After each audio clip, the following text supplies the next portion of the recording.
lang. Oo, sumasalubong si Muning ah. Taglit. Tapong ko to. Ayan. Ano natin to. Tapon tayo ng basura. Yan guys. Luto ba? Mainit na siya. Ayos na kayo guys. Ang daming mga basura dito.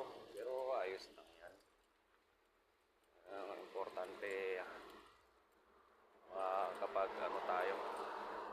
Siya nga pala guys. Ang araw ngayon ay 27. Date ay 27. Araw ng linggo. Yan. Time check 7:30 po ng umaga. At lalakad tayo.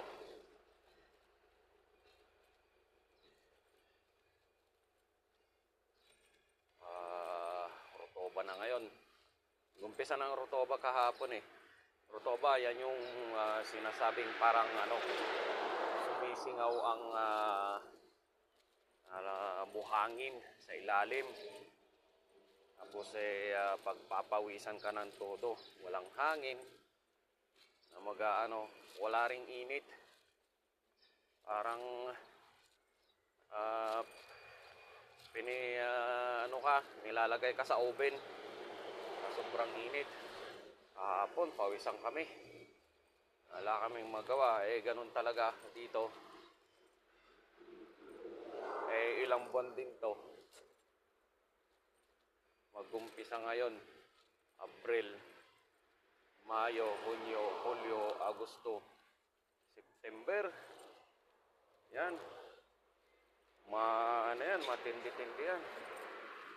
October, medyo nawawala-wala na yan. Magtataglamig na sa October hanggang Pero sa ngayon, ay haharapin natin ang init. Basta,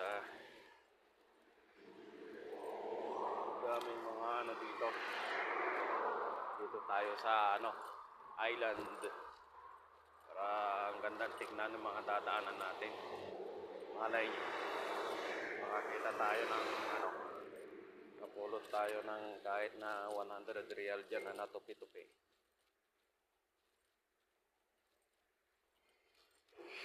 Pero tsamba-tsamba lang. Kung mayroon man, swerte. Pag wala, pasensya. Ang importante, sumasahod tayo. Kaya sa mga pangalan nito, mga kababayan ho natin dyan na gustong mag-abroad po dito sa Saudi. Alam kong mahirap, pero try nyo lang. Mas maganda na yung nandito kayo. Kasi nakakaipon ng konting pera. Nakakaiwas pa sa mga bisyo. Kaya kayong mga pangalan nito, mga gustong mag-abroad, try nyo rito sa Alodib. Punta kayo ng Jamal. Hanapin nyo si Ma'am Lydia. Ayan, pinopromote ko na naman ng Jamal. Baka naman, Jamal.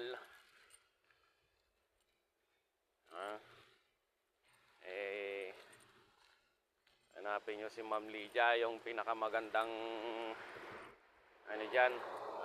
receptionist. Receptionist manager dyan sa Al Jamal. Sabihin nyo na marami ang nag-a-apply.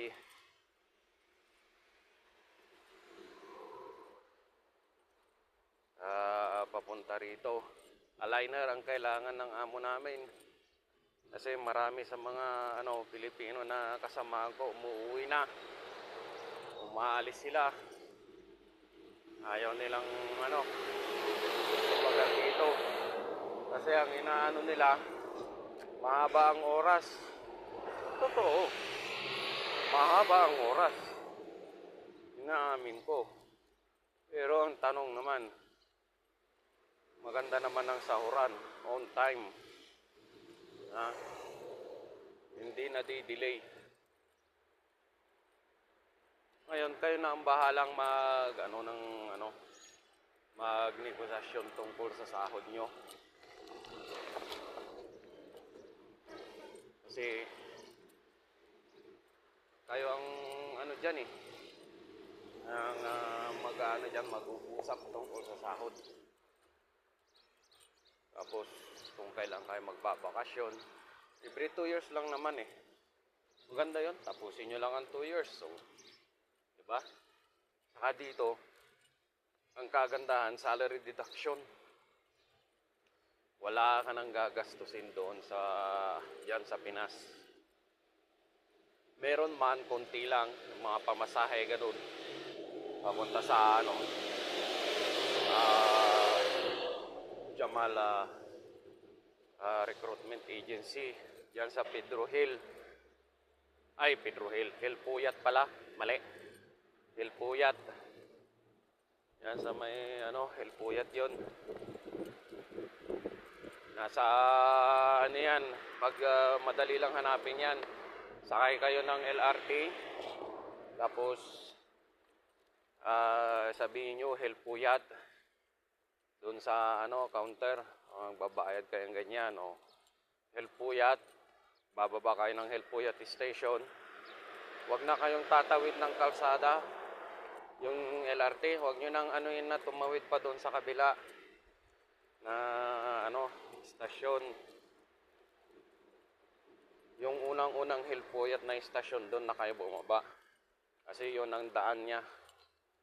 Papunta sa tabi lang mismo yun. Hindi kayo mawawala doon.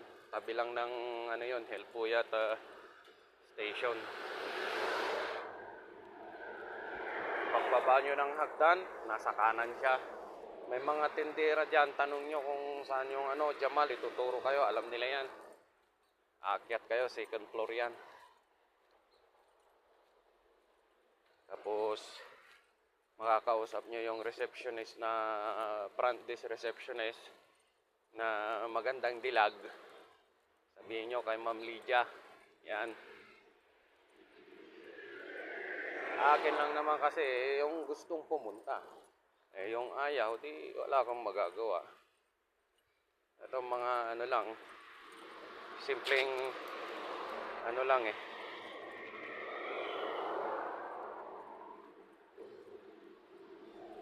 Kung gustong umangat-angat ng konti ang buhay, try nyo i-grab.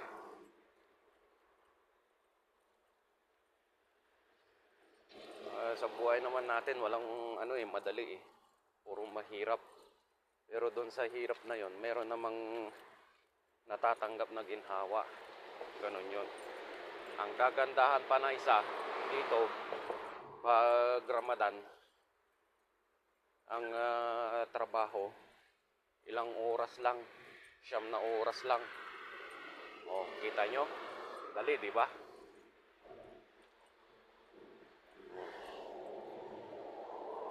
So, yun. Ingat-ingat na lang po. Mag-isip-isip na lang kayo kung gusto nyo. Salamat na lang po sa panonood ng aking simpleng vlog. Ayan. Shout out doon sa aking mag-ina. Lipat natin dito at bawal kuhanan ang camera. Mga Saudi madadali tayo. Ayan. Shout out sa aking darling at doon sa aking anak na gwapo. Ayun. Nagsisimba sila ngayon. Mamaya tatawag ako. So, doon sa hipag ko and family dyan sa Biskaya. Ingat-ingat sa heat stroke. Alam ko, mainit dyan, masyado. Ngayon, sa nanay ko, dyan sa Malasin, Surubio, Pangasinan. Musta sa my dearest nanay and family, sa mga pinsan ko dyan, pinsan Ronnie. Wow, musta ang negosyo? Kunting taste lang insan. Bale, may kasama ka naman dyan, si Cherry. Ayan, God bless na lang po sa lahat. Ayun, ingat. Hanggang dito na lamang po mga kapatid. Hanggang sa susunod na aking paglalive at maraming salamat po.